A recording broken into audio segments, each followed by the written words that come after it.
नमस्कार। देशकाल प्लस में आपका स्वागत है। मैं हूं मुकेश कुमार। दोस्तों, राहुल गांधी के हवाले से दो महत्वपूर्ण खबरें आ रही हैं। महत्वपूर्ण खबरें इस लिहाज से आ रही हैं कि वो एक तरह से कांग्रेस की दशा और दिशा की तरफ इशारा करती हैं और विपक्ष की रणनीति के बारे में भी हमें संकेत देती हैं कि राहुल गांधी अब आगे की लड़ाई को किस तरह से शेप देने की कोशिश कर रहे हैं।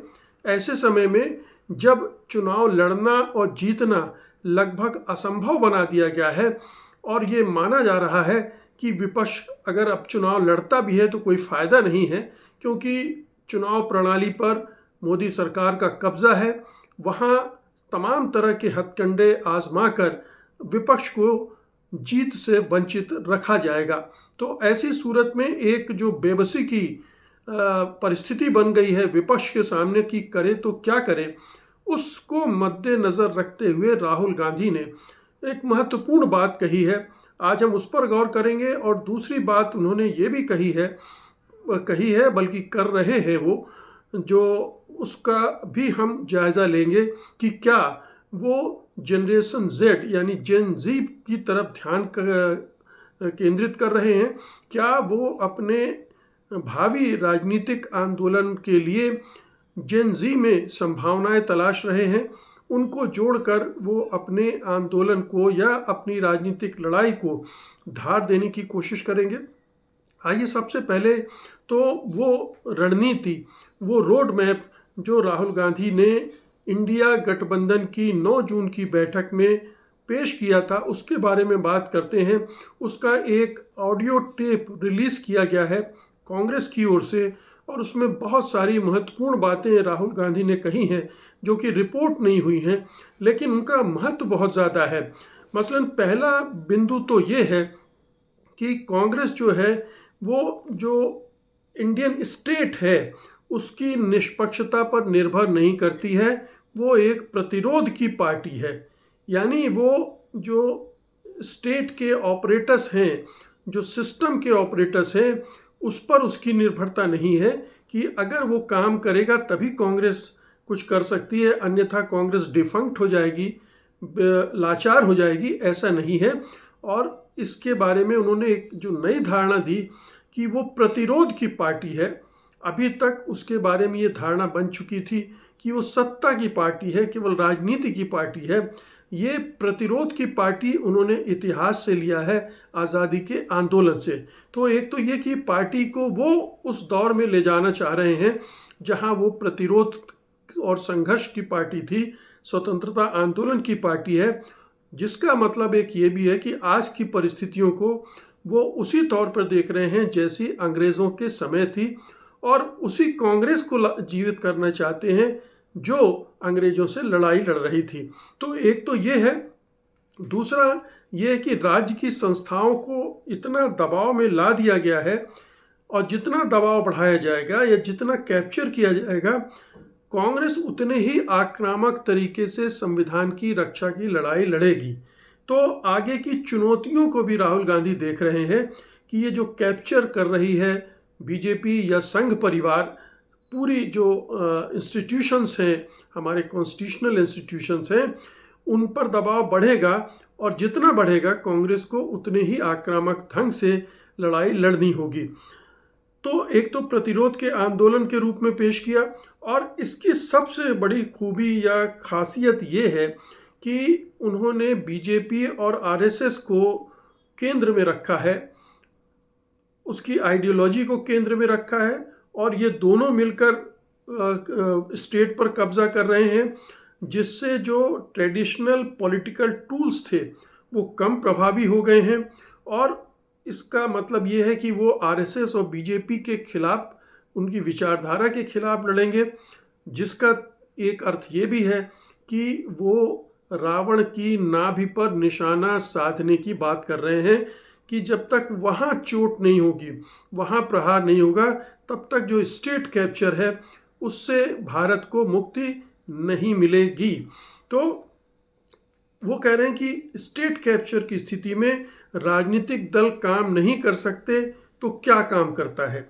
अगर माहौल ऐसा बना दिया गया, परिस्थितियां ऐसी बना दी गई कि पॉलिटिकल पार्टी मौजूदा टूल्स का उपयोग नहीं कर सकते, जैसे चुनाव है उसका उपयोग नहीं कर सकते, न्यायपालिका है उसका उपयोग नहीं कर सकते हैं, संसद है उसका उपयोग नहीं हो सकता है। तो फिर आपके पास केवल एक ही रास्ता रहता है और वही काम करता है, प्रतिरोध। तो वो कहते हैं प्रतिरोध काम करता है। मैंने इसे अपनी आंखों से देखा है। मैंने देश भर में 4000 किलोमीटर पैदल यात्रा की है। प्रतिरोध काम करता है। आपको राजनीतिक ढांचे, नौकरशाही या खुफिया एजेंसियों की ज़रूरत नहीं है, सिर्फ प्रतिरोध की ज़रूरत है। तो प्रतिरोध को वो अपना हथियार बना रहे हैं। ये एक बड़ा संकेत उन्होंने दे दिया। दूसरा, इस ऑडियो टेप से ये संकेत मिलता है कि वो विपक्षी दलों के, जो दूसरे विपक्षी दल हैं या इंडिया गठबंधन के दूसरे घटक हैं या उससे बाहर भी हैं, उनको वो साथ लेने के लिए, उनसे जुड़ने के लिए, उनकी आलोचना बर्दाश्त करने की बात कर रहे हैं। वो खुले मन से कह रहे हैं कि आप चाहे मेरी जितनी आलोचना कीजिए, लेकिन इस लड़ाई को ध्यान में रख कर कीजिए। आपस में एक दूसरे पर आरोप प्रत्यारोप मत कीजिए और ध्यान केंद्रित कीजिए कि कैसे इस लड़ाई को लड़ना है। तो वो विपक्ष को प्रतिरोध के मुद्दे पर एकजुट करने की कोशिश कर रहे हैं, उनको साथ लाने की कोशिश कर रहे हैं। और इसमें वो बाकायदा नाम लेके कहते हैं कि डीएमके जैसे सहयोगियों पर उन्हें पूरा भरोसा है। मैं अभी डीएमके की गारंटी भी दे सकता हूं, भारत की विचार की रक्षा के मामले में इस कमरे में हर व्यक्ति खड़ा होगा। उस समय जो भी दल थे, 25 पार्टियां थी, सब खड़े होंगे। उन्होंने ये भी कहा और ये भी स्वीकार किया कि अगर केरल में सीपीएम से उनकी लड़ाई है तो वो पिनरी विजयन को गले नहीं लगाएंगे, लगाना मुश्किल है। ये व्यवहारिकता को भी वो स्पष्ट कर दे रहे हैं। तो कुल मिलाकर इस पूरे जो ऑडियो टेप है उसका निचोड़ ये है, अगर स्टेट पर कैप्चर करता है, हो जाता है, तो 3 ही चीज काम करती हैं, प्रतिरोध, प्रतिरोध, प्रतिरोध। ये 3 चीज़ें हैं जिस पर फोकस करना पड़ेगा कांग्रेस भी और दूसरे विपक्षी दलों को भी। कांग्रेस इसमें लीड लेगी, ये भी उन्होंने साफ कर दिया है। एक जिस दूसरी खबर की बात कर रहा हूं मैं, वो ये है कि राहुल गांधी अब देश भर में युवाओं से मिलने की तैयारी कर रहे हैं, बल्कि उन्होंने अभियान शुरू कर दिया है। आज कोटा में वो छात्राओं से मिलेंगे, उनकी समस्याओं से पर बात करेंगे, फिर लखनऊ जाएंगे और फिर देश के दूसरे हिस्सों में।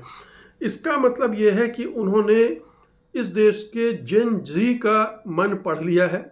उसके अंदर बहुत गुस्सा खत बता रहा है, चाहे वो शिक्षा व्यवस्था को लेकर हो, चाहे रोजगार को लेकर हो, और एक अंधकारमय भविष्य को लेकर हो, जिसके प्रति मोदी सरकार पूरी तरह से उदासीन है, बल्कि नकारात्मक भी है।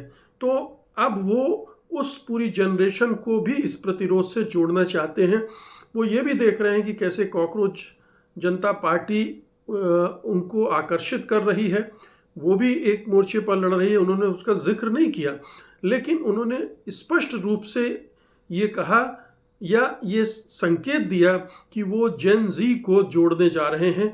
और हो सकता है कि अभी सीबीएसई के जो विवाद था उसमें से कई युवा चेहरे सामने निकले, छात्र छात्राएं जिन्होंने खुलकर विरोध किया, वो भी उनके इस अभियान के हिस्सेदार बन जाएं, वो भी उनके साथ इन रैलियों में, इन बैठकों में देश भर में घूमें।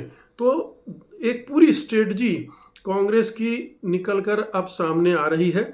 जो बाहर से धारणा थी कि कांग्रेस हाथ में हाथ धरी बैठी है, कांग्रेस माफ कीजिएगा, कांग्रेस के पास कोई रास्ता नहीं है, कांग्रेस दिशाहीन हो गई है, उसका नेतृत्व कुछ ठीक से नहीं सोच पा रहा है, कुछ स्ट्रेटजी नहीं है। तो ये जो एक स्ट्रेटजी के साथ वो राहुल गांधी ने कहा है कि वो सामने आ रहे हैं। और सच मानिए तो आज इसके अलावा और कोई स्ट्रेटजी है भी नहीं। जब तक राजनीतिक दल सड़कों पर नहीं उतरेंगे तब तक ये लड़ाई वो नहीं लड़ सकते हैं, क्योंकि ये एक ताकतवर के सामने कमज़ोर की लड़ाई है। और ताकतवर कौन है आप जानते ही हैं, और जो कमज़ोर है वो जनता को साथ लेकर ही ताकतवर बन सकता है, तभी लड़ाई हो सकती है। बहुत बहुत शुक्रिया आपका, धन्यवाद, नमस्कार।